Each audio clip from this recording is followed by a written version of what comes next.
मैं ये अवार्ड अपने माता-पिता को, जो आज हमारे बीच नहीं हैं, मैं अपने पिताजी को ख़ास करके अपनी माँ को ये समर्पित करती हूँ। I'm very grateful to my parents because it's because of my parents I am who I am. And I would also like to thank our Indian Prime Minister Narendra Modi ji. माननीय नरेंद्र मोदी जी, जो वैसे भी मुझे बहुत प्यार करते हैं, मेरी कविताओं को, मेरे बांसुरी को बहुत प्यार करते हैं, और मैं उनको भी धन्यवाद दे रहा हूँ, नरेंद्र भाई मोदी जी को भी। बहुत बहुत धन्यवाद कि आप लोग हमेशा मुझे अपनी दुआओं में याद रखते हैं और हमेशा मुझे आशीर्वाद देते हैं जहाँ भी हैं आप लोग। और आज ये जो दिन मुझे दिखाया है ईश्वर ने, प्रभु ने, उसके लिए मैं बहुत ऋणी हूँ आप सबकी। और ये पुरस्कार, अवार्ड जो भी है, ये मेरे सबसे पहले गुरु जो हैं वो मेरे माता पिता हैं। मैं ये अवार्ड अपने माता पिता को, जो आज हमारे बीच नहीं हैं, और मैं उनको बहुत याद कर रही हूँ, कल से ही बहुत ज़्यादा याद कर रही हूँ, मैं अपने पिताजी को ख़ास करके अपनी माँ को ये समर्पित करती हूँ, डेडिकेट करती हूँ ये अवार्ड। ये मेरा 50वां साल है, ये मेरा 50th ईयर था। और क्या मैसेज देना चाहेंगे आप यूथ को जो आपकी तरह बनना चाहते हैं, जो लोग जसविंदर नरोला को फॉलो? जी, मैं तो बहुत लाइफ में कुछ प्रिंसिपल्स लेके बड़ी हुई हूँ, और उन चीज़ों पे मैं चल रही हूँ, उस मार्ग पे चल रही हूँ। एक सच्चे, मेहनती और हिम्मती, ये सब मैंने अपने जीवन में जो है वो देखा और किया और समझा और सीखा। तो हिम्मत बहुत ज़रूरी है, मेहनत बहुत ज़रूरी है, शॉर्टकट्स कभी नहीं लिए, और सबसे ज़्यादा बड़ी बात है कि उस परमात्मा पे श्रद्धा और सबूरी जिसे कहते हैं। मैंने हमेशा ईश्वर के निर्णय को जो है सबसे ऊपर माना है, भले वो मुझे कुछ मिला है या नहीं मिला है। मैंने हमेशा यही सोचा है कि जिसके सिर ऊपर तू स्वामी सो दुख कैसा पावे। सो गुरबानी में भी यही हम लोग पढ़ते हैं और सीखते हैं कि जो उसका हुक्म है, हुक्मे अंदर सबको बाहर हुक्म ना कोई। जब उसका हुक्म होता है तभी चीज़ें होती हैं जीवन में। अपनी मेहनत करते जाइए, ठीक है, उससे डरिए मत और आगे बढ़िए, सच्चे मार्ग को अपनाइए। Yesterday, last night I was in Delhi. I did a concert at the India Habitat Center. And after finishing off the concert, I was having dinner with the rest of my musicians, with my band. And that is when a friend of mine called me up and told me at about 10 o'clock in the night that you won a Padma Shri award. And I thought he was joking. And then I put down the phone, and then lots of messages started coming in. And then I went to the website of the Padma Awards and I downloaded the PDF and I saw my name was there. So it came as a huge, huge shock to me that I'd won the Padma Shri. And of course, I was very, very thrilled. Now, in the past, of course, I've won Grammy Awards and I've won 3 Grammy Awards. But every single Grammy Award is about a certain work that I've done, one particular album or one particular song.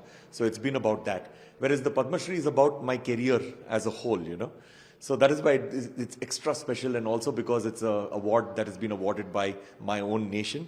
So it feels amazing to actually win this award, and I'm absolutely thrilled. This is a joyous moment in your long journey in the music industry. How happy are you? I'm extremely happy with the Padma Shri. I mean that words cannot describe how happy I am to be, to be recognized and to be validated for my entire career by our own government, by our own nation. So it feels amazing. I feel that this is the biggest honor that I've ever received in my life. At this moment, whom would you like to remember, family and your music director and your guru? So I believe that, every single award, like for example, the Padma Shri in this particular case, it's a platform for doing bigger and better things. People normally look at it as being an end goal. For me, it is a platform for a new beginning to do bigger and better things for our nation through music. And of course, I'm very grateful to my parents because it's because of my parents I am who I am. And also, I mean that for the kind of support that they've given me, the way that they've raised me, all of my life choices, I would attribute to them.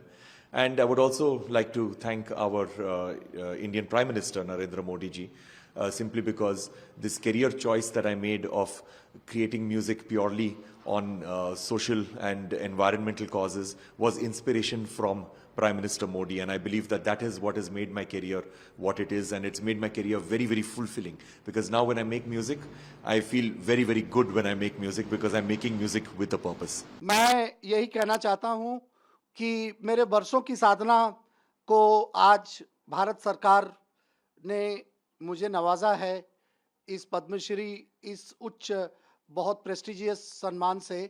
और मैं अपने गुरुओं को भारत रत्न पंडित रविशंकर जी और पंडित विजय राघव राव जी और मेरे माता पिता, मेरी पत्नी, मेरे बच्चों को मैं सबको याद करना चाह रहा हूं, जिन्होंने मुझे इतना साथ दिया इस कठिन यात्रा में कि मैं यहां तक पहुंच पाया। और होम मिनिस्ट्री को खास करके, और माननीय नरेंद्र मोदी जी जो वैसे भी मुझे बहुत प्यार करते हैं, मेरी कविताओं को, मेरे बांसुरी को बहुत प्यार करते हैं, और मैं उनको भी धन्यवाद दे रहा हूं, नरेंद्र भाई मोदी जी को भी। मेरा एक ही संदेश युवा पीढ़ी के लिए है, वो ये है कि आप शॉर्टकट मत करिए, आप छोटे रास्ते से जाने का प्रयास मत करिए।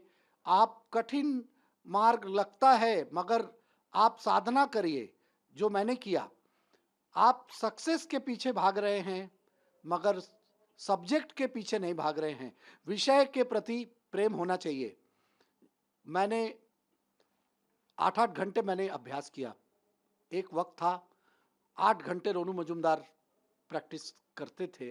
आज भी मैं 62 साल की उम्र मेरी हो गई और लोग कहते हैं कि आपको बहुत देरी से पद्मश्री मिला, मगर मैं कहता हूं जब भारत सरकार ने दिया, मैंने 2 झोली फैलाकर उसको ग्रहण किया। तो आप सभी युवा पीढ़ी, आप अभ्यास से मत डरिए, आप अभ्यास करिए तो आपके जगह को कोई हिला नहीं पाएगा। आज सबका तो इंटरनेट हो गया है, इसमें कितना फर्क देखते हैं आप? मैं एक इसमें सूखापन देखता हूं। इससे लोगों को टेक्निकल चीजें तो मालूम पड़ जाती है मगर आत्मा से जोड़ नहीं पाते। हमारे ज़माने में जब हम गुरु के चरण में बैठते थे तो एक वाइब्रेशन गुरु के शरीर से निकल के हमारे शरीर में प्रवेश करता था, और वो वाइब्रेशन होता था गुरु का आशीर्वाद, एक एक स्वरों की जानकारी, एक एक स्वरों की सच्चाई कि कौन सा वो स्वर है जो दिल में लगेगा तो आंख में आंसू आएगा, वो कौन सा स्वर है जरा देखो तो, ऐसे गुरु बोलते थे। तो वो स्वर हम बजाते थे तो बोलते थे नहीं नहीं नहीं नहीं, अभी तक दिल में लगा नहीं, और प्रयास करो। तो इन प्रयासों को मैंने सफल किया और इंटरनेट के ज़माने में वो कहीं खो गया ऐसा लगता है मुझे। और ये पद्मश्री से मेरी जिम्मेदारी बढ़ गई है समाज के प्रति, और मैं इस जिम्मेदारी को निभाऊंगा, ये आपसे वादा है।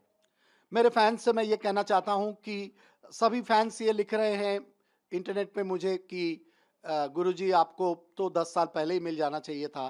तो मैं सब फैंस से ये कहना चाहता हूँ कि देर आए दुरुस्त आए, और इससे मेरी साधना और बढ़ गई। मैं ये कहना चाहता हूँ कि आप लोगों का जो प्यार है वो मेरा सबसे बड़ा अवार्ड है। ये अवार्ड तो गवर्नमेंट ने मुझे एक शक्ति प्रदान दी है, एक टॉनिक के जैसा मुझे दवाई दिया है। इस दवाई से मैं और काम कर पाऊंगा अगले 40 साल।